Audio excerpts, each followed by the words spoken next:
Past becomes present thanks to the builders at Martin Guitars. By bringing this 1939 D18 into the present for us to enjoy, we'll tell you all about it, so stay tuned.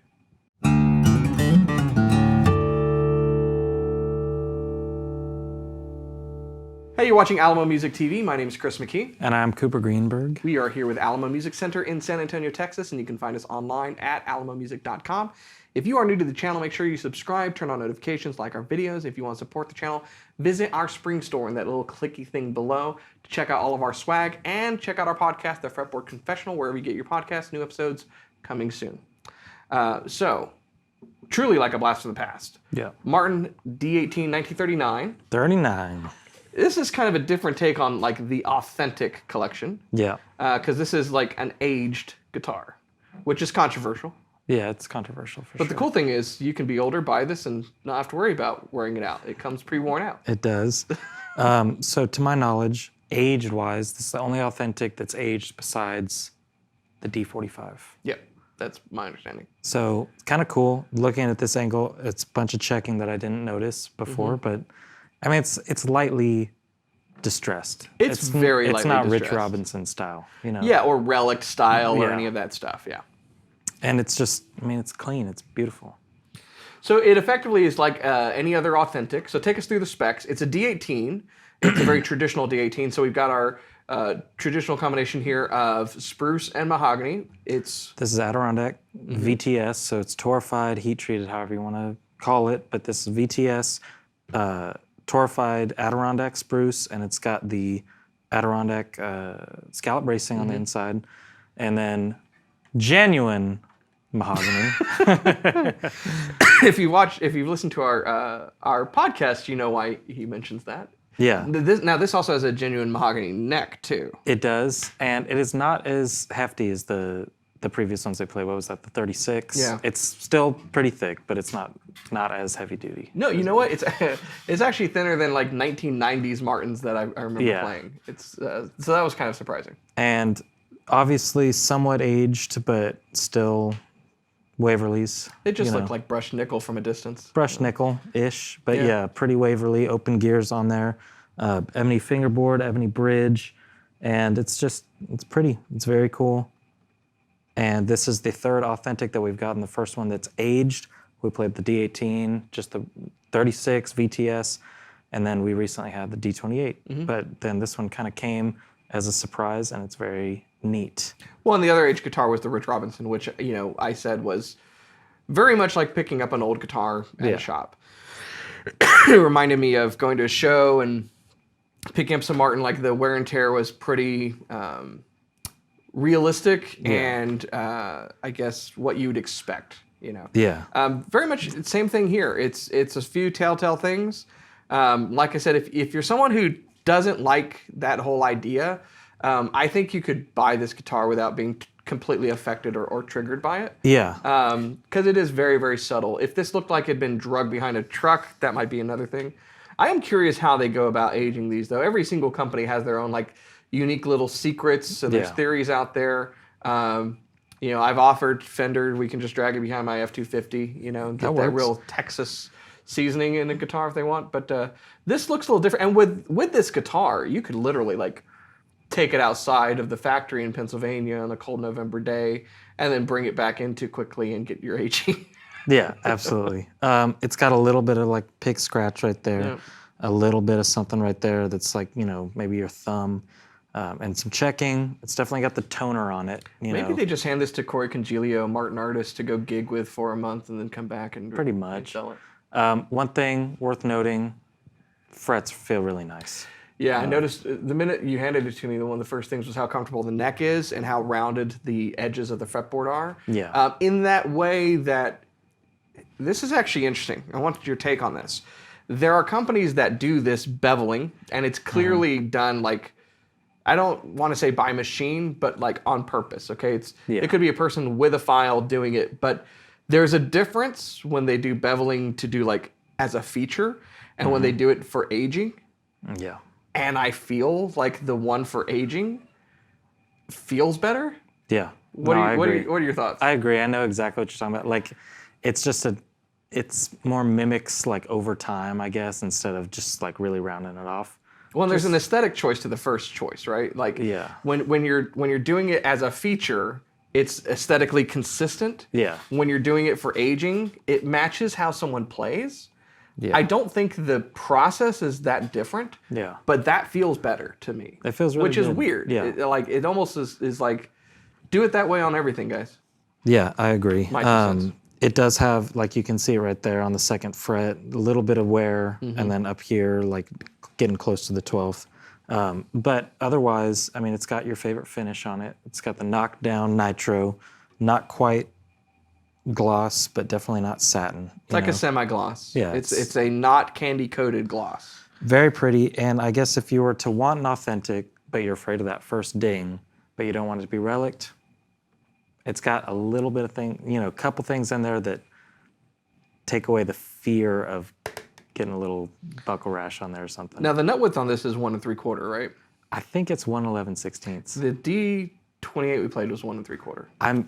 We will check when we break for the demos. I'm pretty sure this one is 1/11/16. That's interesting. I'm always fascinated by like the change of nut width over time. You know, 1/11/16 at one point was considered wide, and now it's not. Yeah. But I think that whole approach has kind of vacillated back and forth over the years. Yeah. Which is interesting to me. It's I very have my interesting. preferences, but it feels very comfortable on the neck. Very the comfortable. Action's fantastic. You know, we talked about there's no truss rod. Yeah. There's no adjustable truss rod, which people were very vocal about in that last video we did. And you know, I think that's a preference. If you have to have an adjustable truss rod, this guitar is not for you. Yeah. If you can trust that if it's set up well and it's not going to move, it's fine. Then you're good with. I know guys who never change their truss rod ever. So Yeah. for those guys, that would be fine. Yeah, the construction of this guitar is so strong that ideally you're not going to be needing to mess around with the truss rod much. It does have the hide glue, which we failed to mention, but just like the other Authentics, it's got the hide glue construction, got the long saddle, which is cool, just like it. And hide glue is particularly important on the bracing. Yeah. And the system they use for torfaction is the top and the bracing, right? And then with the hide glue construction, that means that we've talked about this before. It dries in like a crystalline fashion versus like a gasket type fashion that other glues dry to, and so it better transmits the vibrations from the bridge and the bracing through the top and the whole guitar. It just makes it more resonant. And incidentally, it also makes it easier to repair later. Should the need arise. Yeah, absolutely. So. And I think all that stuff comes through the torfaction, the hide glue, just the overall great construction of the guitar. Sounds great, feels great to play. So let's check it out.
So there you have it. It plays great, and as you showed, it sounds great. I wish you could actually be here, because Cooper did the demo behind the scenes. It's how we shoot these videos. We do the demo, and then we kind of talk about it, so we know what we're talking about. Our opinions are actually here. But I came in and he's like, you got to play this, and yeah, it's a treat. There's something that's warm and articulate about this guitar, while still having that quintessential woodiness and kind of wide band that I think Martins have so dialed in so well. And it plays really, really well. It's a fantastic sounding and playing guitar. When you think like a classic country or bluegrass player, are you going D18 or D28? Most of the time, D18. Yeah, I think Hank Williams, I think Dwight Yoakam plays a D18. I'm thinking through, there's so many guys play D18s. Something about this kind of guitar, I mean, with all the authentics for sure, but I think if you're a country lead guy, bluegrass player, folk kind of lead player, this is a pretty perfect tool for that sort of music. Projects the right way, it's fast enough, and there's a lot of clarity within a chord or within playing notes. Like you really hear every note, which I like. Well, it goes back to the whole the tone profile of spruce and mahogany is that you have the brightness of spruce, but you have this warm mid-range of mahogany, and your bass and your treble kind of fall off, and you have this mid-range. And it's the same reason we've talked about recently that in the guitar world, people spike their mid-range. They use certain pedals that will spike the mid-range because you cut through the mix. And I think that's why D18s and other great guitars from other manufacturers that have been modeled on the D18 are so very popular with particularly like bluegrass pickers. Yeah. Brian Suttons and whatnot. Like, because you are competing with a banjo player, mandolin player, and you can kind of cut through. But it's a warm sound that complements just about any style of picking. And sure. I really like it. I'm consistently kind of taken back by these authentics. It's really, if I have the funds and I'm picking up a Martin guitar, I kind of want an authentic, I think. It's one of those things where there's two spectrums with our Martin guitars, as I say, that meet criteria that I like, which is a really lightly built guitar that's extremely resonant and it's easy to play. And on one side it's the authentics, and on the other side it's the modern deluxes, and that's a really interesting situation. Yeah, total vintage versus total future looking, but still steeped in the vintage kind of vibe, Yeah, well, and I think that speaks to understanding fundamentals and bringing about a modern instrument that still speaks to those, even though the way they go about it is completely different. But I do love the finish on these, and I think I'm getting old, man. I'm growing more and more partial to like older vintage style guitars. Yeah. Let me see the back of that really quick. It's really nice mahogany. Look at that. It's like flamey mahogany. Flamey, yeah. It's really nice, genuine Honduran mahogany. I really dig it. I've got a hot take. I would probably buy one of these 2-to-1 over most vintage examples that I come in contact with. Really? Yeah. Because the consistency that that's not going to cave in on you? Or well, what? For one, most vintage instruments have issues. Mm-hmm. If you peruse some great vintage dealers like Gruens or Carter, most of the time they have very skilled, talented technicians that are working on those guitars. And they're telling you, here's what needs to be repaired, and they're very transparent, and I really love how they do that. So you kind of know, like, it's X amount of years old, it's going to have some issues with it. So that's one thing. And I've come into contact with so many at shows that had nothing done with them, and they want astronomical prices, and there's a lot of warts on that old guitar. Yeah. So that's one. But two, I think you get a lot of what vintage guitars offer in this at a much lower price point. I say 2-to-1. You could probably buy 6 of these for what some of those vintage examples go for, particularly if it's like an actual 30s Martin. So, yeah, that's my hot take. Like, if you're browsing, if you're like, my dream is to own a vintage Martin, you should consider buying a brand new one. Buying a brand new one that there's not any issues. It's an all original guitar. It's not like it's been retopped or anything like that. But it feels great. It's got the exact sound that you want. And I'd feel less worried about actually playing this. Yeah. I think more and more vintage guitars, unless you're Joe Bonamassa, are becoming a thing that people are buying to like have as a trophy on the wall, to have as an investment. That's all fine. That's cool. Speculation exists if that's your thing. But if you are a guitar player, I always want to buy or own incredible instruments in order to play them. For sure. You know, and sometimes that can come with a bit of a nerve factor. Yeah. About like, I don't know that I want to play something that I spent 20 grand on. Yeah. You know, or more. So. Yeah, for sure. Well, there's a lot of cool history to dive into on this guitar. A lot of cool specs to read through if you want to know more about it. AlamoMusic.com is where you'll find all that info. You can chat with us on there. You can give us a call. Come in the store and play it. Play it up against the other. We have the D28. It might be here, it might not. This might be here, it might not. But if you can play an aged version, even though it's a different model, and the aged, non-aged version, there's some really cool stuff to kind of pick up on from both. So The other benefit is I can actually finance this one versus yeah, with absolutely. like 0% interest for 36 months or something versus a vintage one. So That's true. Owner Anyways. financing from yeah. No, So- it's a great guitar. very cool guitar, Martin. Please keep it up with these authentics. We are enjoying them. I'm cool with the age stuff. I like that there's the aged and non-aged version, so you can get what you want. But yeah, it's extremely comfortable. It plays really well. How can you go wrong? Best guitar in the world if you're playing it. True. So AlamoMusic.com, and if you're new to the channel, subscribe, turn on notifications, like our videos, keep coming back for more. We'll keep playing guitar for you.